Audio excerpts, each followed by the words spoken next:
یہ کیا ہے؟ آیت ہے تکبیر تحریمہ۔ اب آج کے بعد ہماری یہ کوشش ہونی چاہیے کہ جب ہم نماز کی نیت کے جس طرح سے ہم نے اس کو سمجھ لیا، اس کے بعد جب ہم تکبیر تحریمہ کہیں تو ہمارے دل و دماغ کے اندر یہ عقیدہ ہو کہ اس کائنات کے اندر میں ایک ایسی ذات کا اقرار کر رہا ہوں، میرا عقیدہ اس ذات پر ہے کہ وہ سب سے بڑی ذات ہے، اس سے بڑی کوئی اور ذات نہیں، وہ سب سے بڑی ذات ہے، وہ سب سے بڑا ہے، اللہ اکبر۔ تو جب اس کے دل و دماغ کے اندر یہ عقیدہ ہو کہ اللہ سب سے بڑا ہے، پھر دین میں 5 مرتبہ بار بار اس کا اقرار کرتا ہو، تو کیسے ہو سکتا ہے کہ اس کی زندگی کے اندر کچھ اور بھی بڑے لوگ ہوں، اس کی زندگی کے اندر کچھ اور معبود بھی ہوں، اس کی زندگی کے اندر کچھ اور الہ بھی ہوں، اس کی زندگی کے اندر کچھ اور بڑے وڈیرے بھی ہوں کہ جو اللہ اور اس کے رسول سے اس پر کیا ہوں، تقدیم رکھتے ہوں، مقدم ہوں۔ گویا کہ اگر یہ کیفیت ہے ہماری زندگی کے اندر کہ اللہ رب العالمین کی ذات اور اس کے رسول سے مقدم ہم کسی اور شخصیت اور ذات کو رکھتے ہیں، چاہے اس کا تعلق ہمارے رنگ سے ہے، ہماری نسل سے ہے، ہمارے قوم اور قبیلہ سے ہے، ہمارے خاندان اور نسب سے ہے، اس کا تعلق حسن و جمال سے ہے، کسی مال و دولت سے ہے، ہم اللہ اور اس کے رسول سے اسے مقدم رکھتے ہیں کسی بھی معاملے میں، انفرادی اور اجتماعی زندگی میں، تو سمجھ لیجئے کہ آج تک ہم جو یہ نماز پڑھتے ہیں 60 اور 70 یہ جو سال ہو چکے ہیں، یہ زندگی کے جتنے بھی سال ہو چکے ہیں، اگر ہم نماز پڑھتے ہیں اور تکبیر تحریمہ کہتے ہیں تو ہم تکبیر تحریمہ کو سمجھے ہی نہیں کہ اللہ اکبر کا معنی کیا ہے، اس کے تقاضے کیا ہیں، اس کے مطالب کیا ہیں، اس کے مفاہیم کیا ہیں، اس کا مطلب کیا ہے، اس سے عقیدہ کیا ملتا ہے۔ کہ آپ کی انفرادی زندگی ہے تو تب بھی اللہ اکبر کا کیا ہوا، رنگ دکھنا چاہیے، صبغۃ اللہ کا رنگ دکھنا چاہیے آپ کی زندگی میں۔ آپ کی اجتماعی زندگی ہے تو تب بھی اللہ اکبر، اللہ کی بڑائی اور کبریائی دکھنی چاہیے، واضح معلوم ہو کہ واقعتاً یہ جو شخص ہے اس کی زندگی کے ایک ایک عمل اور اس کے کردار سے یہ ثابت ہو رہا ہے کہ اللہ اکبر حقیقتاً اللہ کی کبریائی کو تسلیم کرتا ہے اور عملاً اس کے لیے کیا کر رہا ہے، جد و جہد کر رہا ہے۔ اور اگر ایسا نہیں تو پھر افسوس کی بات ہے، اور آج سے اس کے لیے فکر مند ہونے کی ضرورت ہے۔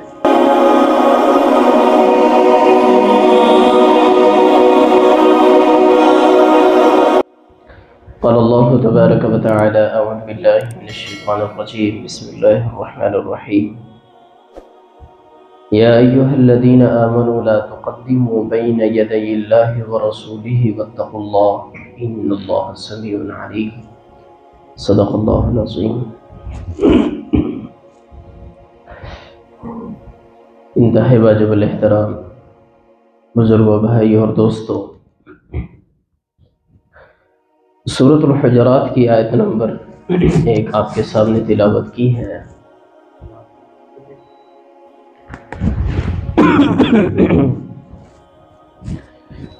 اللہ رب العالمین فرماتے ہیں کہ ہے اہل ایمان، یا ایھا الذین آمنوا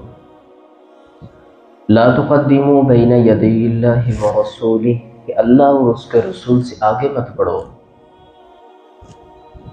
واتقوا اللہ، اور اللہ سے ڈرو، ان اللہ سمیع علیم، کہ بے شک اللہ رب العالمین کی ذات سننے والی ذات ہے اور جاننے والی ذات ہے۔ عزیزان محترم، آپ کے علم میں ہے کہ گزشتہ جمعۃ المبارک میں ہم نے نماز کا جو سب سے پہلا قدم ہے نیت، اس کے اوپر چند معروضات پیش کی تھی، سنی تھی۔ آج انشاءاللہ العزیز نماز کا جو دوسرا قدم ہے وہ ہے تکبیر تحریمہ، کہ جس سے نماز کی ابتدا ہوتی ہے۔ اب تکبیر تحریمہ یعنی کہ اللہ اکبر، یہ ایسی تکبیر ہے، یہ ایسے کلمات ہیں کہ جن کے بغیر انسان نماز میں داخل ہی نہیں ہو سکتا۔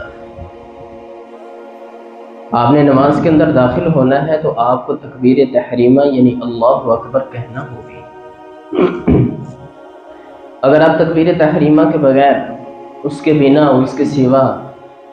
یعنی کہ اللہ اکبر کہے بغیر اگر آپ قیام اور قعود، رکوع و سجود اور تسبیح و درود پڑھتے ہیں تو وہ اللہ رب العالمین کے ہاں قابل قبول نہیں۔ ہاں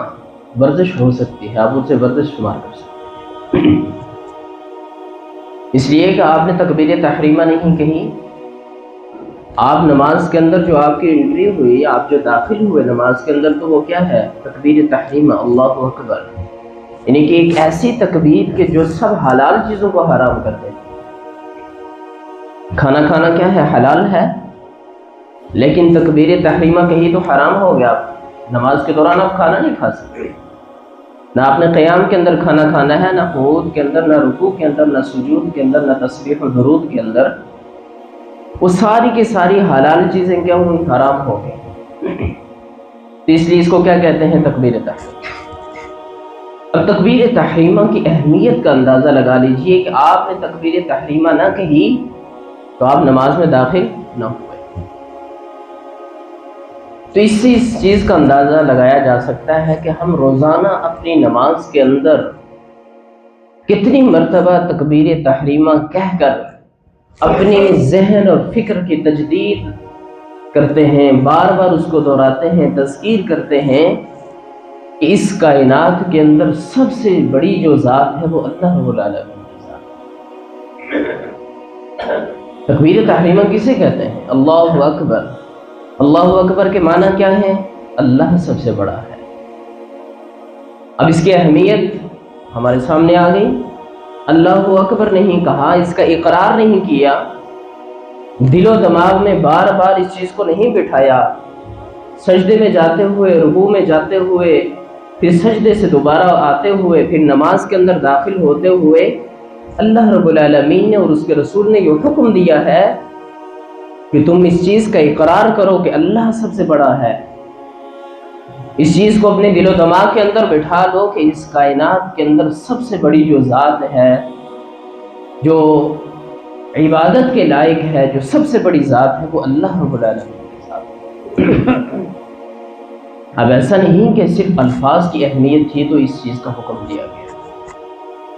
بلکہ اس کے معانی کی اہمیت تھی۔ یہ حقیقی معنوں کے اندر بندہ مومن کو یہ سبق دلانا تھا کہ وہ 5 مرتبہ، دن میں 5 مرتبہ،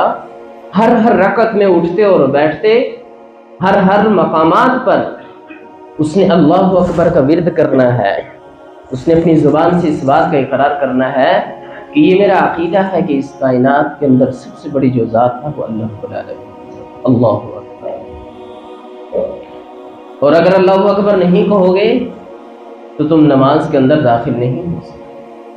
ویسے یوں ہی تم کھڑے ہو کر اگر قیام کے اندر کتنی ہی قرات کر لو،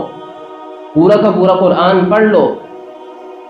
تو آپ کو ثواب مل سکتا ہے کہ اگر نماز کی نیت کے بغیر، لیکن اگر نماز کی نیت کرتے ہو تو گویا کہ تم نے ایک اور نیا طریقہ ایجاد کیا، اختراع کیا، تو آپ کو اس کے بدلے گناہ ملے گا۔ تو نماز تب ہی ہوگی کہ جب آپ نے یہ نیت کی کہ میں اس تکبیر تحریمہ کے ساتھ نماز کے اندر داخل ہو رہا ہوں، اور سب سے اول یہ میرا عقیدہ ہے، قرات بعد میں ہے، قیام بعد میں ہے، رکوع بعد میں ہے، تحمید بعد میں ہے، پھر سجود بعد میں ہے، وہ قعود بعد میں ہے، وہ تسبیح و تحلیل بعد میں ہے، وہ درود بعد میں ہے۔ سب سے پہلے اپنا ویژن اور اپنی نگاہ اس بات پر رکھنی ہے کہ میں جس ذات کے سامنے کھڑا ہوں اور میری ذات اور میری زندگی جس ذات کے ہاتھ میں ہے، جس کے قبضہ قدرت میں ہے، وہ سب سے بڑی ذات ہے، اللہ اکبر۔ اور دن میں 5 مرتبہ بار بار آپ نے اس چیز کا اقرار کرنا ہے اور اپنے دل و دماغ کو اس چیز پر کیا کرنا ہے؟ بٹھانا ہے۔ اس کائنات کے اندر سب سے بڑی ذات اللہ کی ذات ہے، اللہ اکبر۔ یہ کیا ہے؟ آیت ہے تکبیر تحریمہ۔ اب آج کے بعد ہماری یہ کوشش ہونی چاہیے کہ جب ہم نماز کی نیت کے جس طرح سے ہم نے اس کو سمجھ لیا، اس کے بعد جب ہم تکبیر تحریمہ کہیں تو ہمارے دل و دماغ کے اندر یہ عقیدہ ہو کہ اس کائنات کے اندر میں ایک ایسی ذات کا اقرار کر رہا ہوں، میرا عقیدہ اس ذات پر ہے کہ وہ سب سے بڑی ذات ہے، اس سے بڑی کوئی اور ذات نہیں، وہ سب سے بڑی ذات ہے، وہ سب سے بڑا ہے، اللہ اکبر۔ تو جب اس کے دل و دماغ کے اندر یہ عقیدہ ہو کہ اللہ سب سے بڑا ہے، پھر دن میں 5 مرتبہ بار بار اس کا اقرار کرتا ہو، تو کیسے ہو سکتا ہے کہ اس کی زندگی کے اندر کچھ اور بھی بڑے لوگ ہوں، اس کی زندگی کے اندر کچھ اور معبود بھی ہوں، اس کی زندگی کے اندر کچھ اور الہ بھی ہوں، اس کی زندگی کے اندر کچھ اور بڑے وڈیرے بھی ہوں، کہ جو اللہ اور اس کے رسول سے اس پر کیا ہوں، تقدیم رکھتے ہوں، مقدم ہوں۔ گویا کہ اگر یہ کیفیت ہے ہماری زندگی کے اندر کہ اللہ رب العالمین کی ذات اور اس کے رسول سے مقدم ہم کسی اور شخصیت اور ذات کو رکھتے ہیں، چاہے اس کا تعلق ہمارے رنگ سے ہے، ہماری نسل سے ہے، ہمارے قوم اور قبیلہ سے، ہمارے خاندان اور نسب سے ہے، اس کا تعلق حسن و جمال سے ہے، کسی مال و دولت سے ہے، ہم اللہ اور اس کے رسول سے اسے مقدم رکھتے ہیں کسی بھی معاملے میں، انفرادی اور اجتماعی زندگی میں،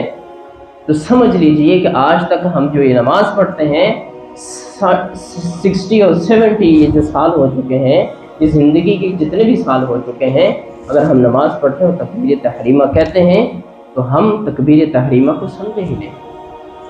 کہ اللہ اکبر کا معنی کیا ہے، اس کے تقاضے کیا ہیں، اس کے مطالب کیا ہیں، اس کے مفاہیم کیا ہیں، اس کا مطلب کیا ہے، اس سے عقیدہ کیا ملتا ہے۔ کہ آپ کی انفرادی زندگی ہے تو تب بھی اللہ اکبر کا کیا ہوا، رنگ دکھنا چاہیے، صبغۃ اللہ کا رنگ دکھنا چاہیے آپ کی زندگی میں۔ آپ کی اجتماعی زندگی ہے تو تب بھی اللہ اکبر، اللہ کی بڑائی اور کبریائی دکھنی چاہیے۔ واضح معلوم ہو کہ واقعتاً یہ جو شخص ہے اس کی زندگی کے ایک ایک عمل اور اس کے کردار سے یہ ثابت ہو رہا ہے کہ اللہ اکبر حقیقتاً اللہ کی کبریائی کو تسلیم کرتا ہے اور عملاً اس کے لیے کیا کر رہا ہے، جد و جہد ہے۔ اور اگر ایسا نہیں تو پھر افسوس کی بات ہے، اور آج سے اس کے لیے فکر مند ہونے کی ضرورت ہے۔